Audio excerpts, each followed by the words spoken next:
Hi guys, it's Shami. So today I'm going to show you how to make this DIY washi tape. I saw this idea on Instagram and it's really fun. You can see that it has a little bit of text behind it, and you can do this basically with any kind of like old book that you have. I even did it with like lined paper, and it's just really cool DIY washi tape.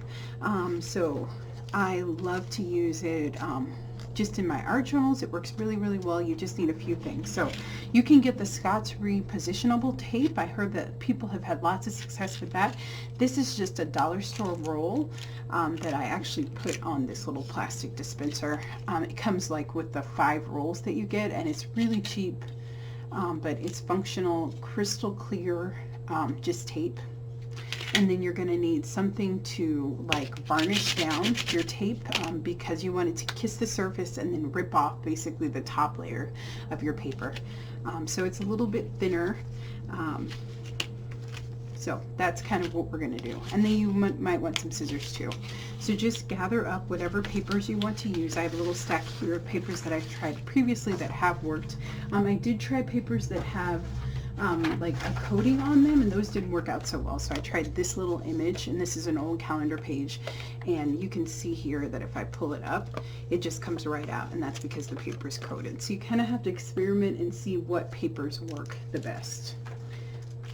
And with the Scott's repositionable tape, it might be better. You might not have to worry about that. So we're going to try these guys. So this is an old dictionary pages, maybe like from the 1930s, I think this one is. And then I had a whole an old hymn note book, and this is recent paper, but it's really thin, so it does pull away very easily.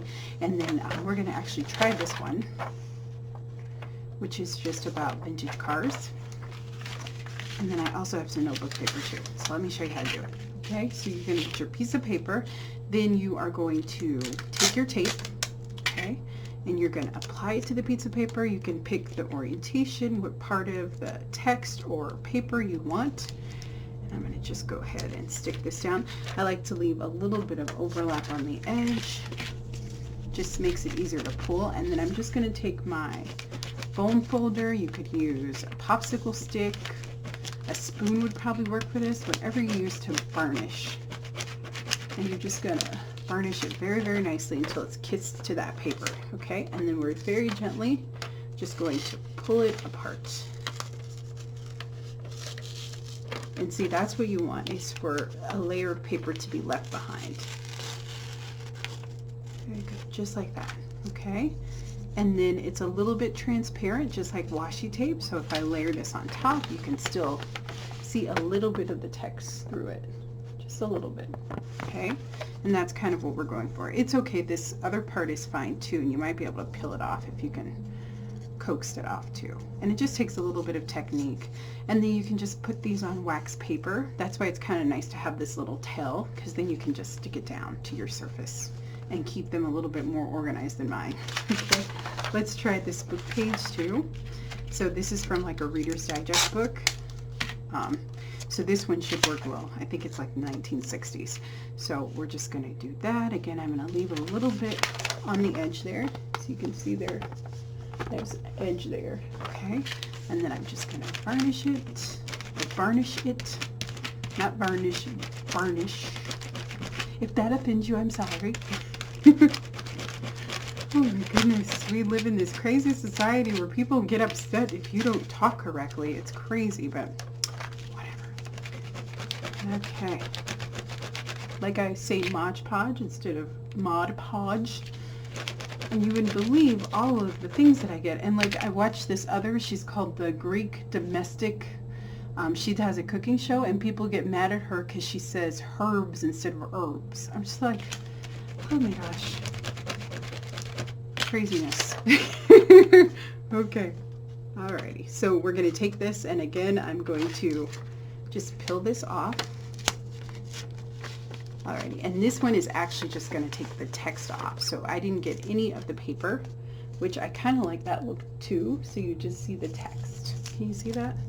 I'll put it behind this so you can see, so the lines are not part of it, but you can see a little bit, so it took a little bit off. And if I would have probably burnished it more, it would have left a little bit more on of the paper.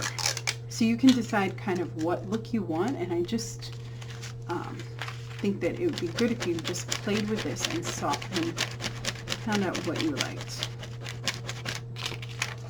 Okay.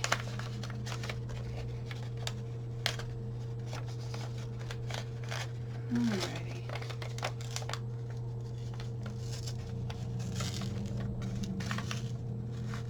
Okay. So this one has a little bit more paper, which I like that look. I think that's kind of cool. Let's try the other paper. Let's try this one. I don't know if this one is old enough, but we'll see. Or if the paper, I think it has a lot to do with paper, but let's see if we can get a little bit of this truck. I think that'd be cool. Let's take it and let's burnish it down just like that.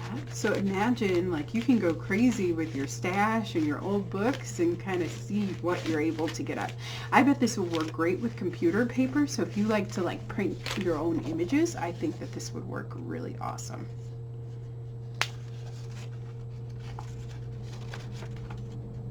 It's kind of like a packing tape transfer, but without the water. It's kind of nice. I don't think that this one, oh, maybe I spoke too soon. It does, it works pretty well. Look at that. So see, I have those tire marks. So I can totally use that on an art journal page to create some transparency. So again, you can see the text. I don't know if you can see it, but you can see the text underneath right there too, shining behind it. So that is so cool. This is such a fun, cool technique. So I totally hope that you check it out, experiment, use things that you have and see what works. Definitely this is a learning process, right? Everything is not going to work for all of us, but you can try it. And I'm sure you can find something that you can substitute. This is just cheap tape from the dollar store. As I said before, I heard the new Scotch repositionable tape works really, really well. So it's up to you, but I will stick to my dollar store tape. And this is from the Dollar Tree.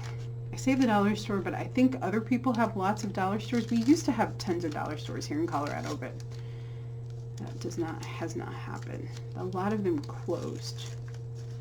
So we only have a few. And this is kind of making a mess, but I think I'm going to get something that I can use here.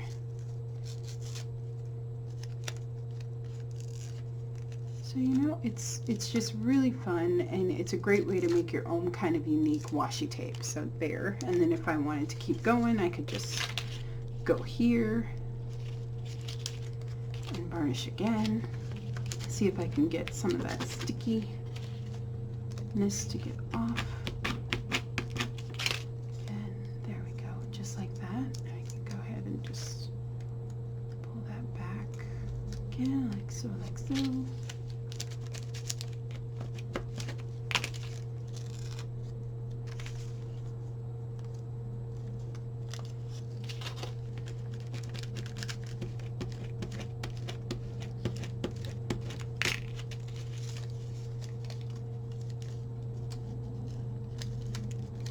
Yeah, you kind of just have to keep playing, but keep varnishing it down.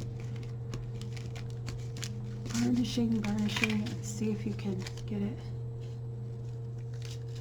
There we go. So I got a little bit more off. So that would kind of look like that. Very good. So really fun, great technique. I hope that you guys check it out, and then you make tons of DIY washi tape, okay? And I am going to have a link to a page that I did in my journal using this tape. So very easy, simple background, and we're going to actually use a little bit of washi tape. So I will link that below, and you can check that out too. Okay, so I'll see you guys later. Have a wonderful day, and I would love to see your tapes and how they turn out. So I am on Instagram. My link is in there, so you can always tag me and show me how your tape turned out. I'm sure you guys will take this to the next level. I love the dictionary page. Isn't that cool? See all that gorgeous text. So very, very cool. I love it. This is so fun. Okay, guys, so I'll see you later. Have a wonderful day. Bye-bye. Happy creating. See you next time.